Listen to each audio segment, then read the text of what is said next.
Hello बच्चों, आज हम एमपी बोर्ड 2026 के लिए महत्वपूर्ण प्रश्न पढ़ेंगे।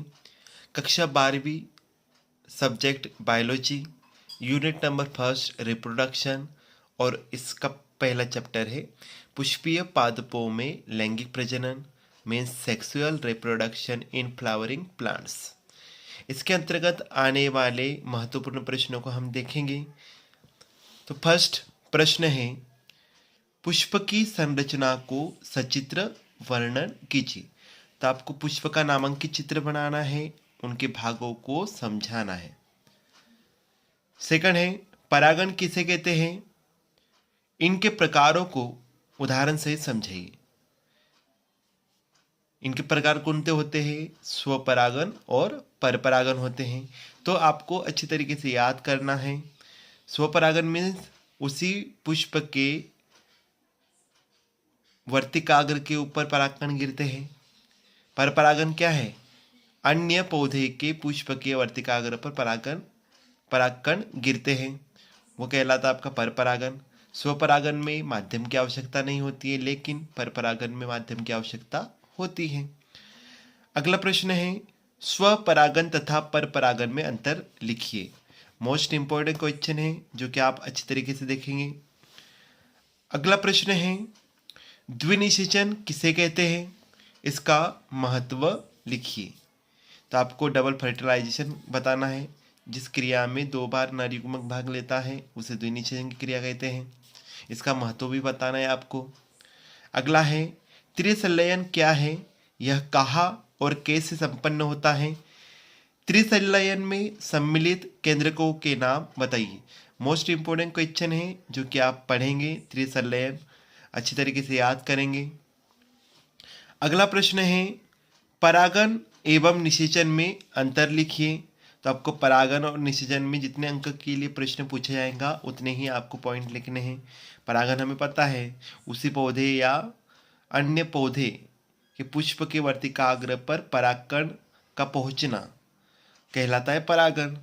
निषेचन किसे कहते हैं, नर तथा मादा युग्मक का मिलना निषेचन कहलाता है। अगला प्रश्न है, एक प्रारूपी आवृतबीजी बीजांड के भागों का विवरण दिखाते हुए स्पष्ट एवं साफ सुथरा नामांकित चित्र बनाइए। इसमें आपको बीजांड की संरचना बनानी है और उनके भागों का आपको विवरण देना है, और आपको साफ सुथरा चित्र भी बनाना है। ये very very most important question है, बीजांड की संरचना, जो कि आप अधिकतर एमपी बोर्ड में पूछा जाने वाला प्रश्न है।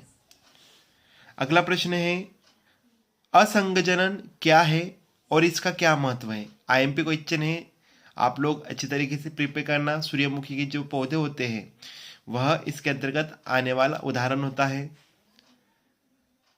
अगला प्रश्न है, लघु बीजाणुजनन तथा गुरु बीजाणुजनन के बीच अंतर स्पष्ट करें। यह एमपी बोर्ड 2024 में पूछा गया है, बहुत ही ज़्यादा महत्वपूर्ण है एमपी बोर्ड की परीक्षा के लिए।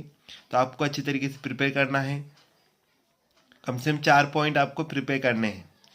अगला इंपॉर्टेंट क्वेश्चन है, नर युग्मकोद्भिद तथा मादा युग्मकोद्भिद में अंतर लिखिए। ये भी बहुत ही ज़्यादा महत्वपूर्ण है, इसके भी 4 पॉइंट कम से कम आपको प्रिपेयर करके रखना है। अगला है, विपुंसन से क्या तात्पर्य है। एक पादप प्रजनक कब और क्यों इस तकनीक का प्रयोग करता है। Very very most important question है ये भी, विपुंसन। अगला है, परागकण भित्ति की रचना में टेपिटम की भूमिका की व्याख्या कीजिए। इसके 2 कार्य लिखिए। टेपिटम भी बहुत ही ज़्यादा महत्वपूर्ण प्रश्न है जो कि एमपी बोर्ड परीक्षाओं में पूछा जाता है। अगला प्रश्न है इंपॉर्टेंट, सेब को आभासी फल क्यों कहते हैं। पुष्प का कौन सा भाग फल की रचना करता है। Very very most important question है, सेब को आभासी फल क्यों कहते हैं। अगला प्रश्न है, यदि कोई व्यक्ति वृद्धि कारकों का मीन्स हार्मोन्स का प्रयोग करते हुए अनिषेक फलन को प्रेरित करता है, तब आप प्रेरित अनिषेक फलन के लिए कौन से फल चुनते हैं और क्यों। एनसीईआरटी पेज पर आधारित है, तो आपको अच्छी तरीके से स्पष्ट रूप से याद करना है।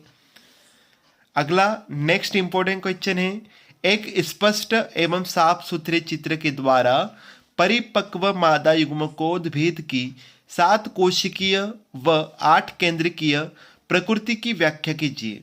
मोस्ट इंपॉर्टेंट है, आपको इसका साफ सुथरा डायग्राम बनाना है और उसके जो भी पार्ट्स है उसको अच्छी तरीके से दर्शाना है। लास्ट प्रश्न है क्वेश्चन नंबर 16, निम्नलिखित पर टिप्पणी लिखिए। ये आते एक एक दो नंबर में, जो कि आपको करना है। बहुभ्रूणता है फर्स्ट, सेकंड है भ्रूणपोष, थर्ड है अनिषेक फलन। बहुभ्रूणता मीन्स जैसे नींबू जाति के जितने प्लांट्स आते हैं इसके अंतर्गत आते हैं, जो कि एक से अधिक भ्रूणों को पैदा करते हैं। भ्रूण पोषण क्या होता है, जो कि भ्रूण को पोषण प्रदान करता है। अनिषेक फलन बनना, बिना निषेचन के फल ही बनना अनिषेक फलन कहलाता है। तो पहले चैप्टर में ये सभी इम्पोर्टेंट क्वेश्चन हैं जो कि बोर्ड परीक्षाओं में 101% आने की संभावना है। तो आपको अच्छी तरीके से प्रिपेयर करना है। और बायोलॉजी है तो बायोलॉजी में डायग्राम की अच्छे से प्रैक्टिस करना, क्योंकि डायग्राम के अधिकतर प्रश्न पूछे जाते हैं और अंतरों को भी अच्छी तरीके से आपको प्रिपेयर करना है। आशा है कि आपको आज का वीडियो पसंद आया होगा। आप चैनल पर नए हो तो प्लीज़ चैनल को सब्सक्राइब कीजिए, लाइक कीजिए, शेयर कीजिए और यूं ही हमारे चैनल को सपोर्ट कीजिए और भी लोगों के साथ साझा कीजिए। धन्यवाद।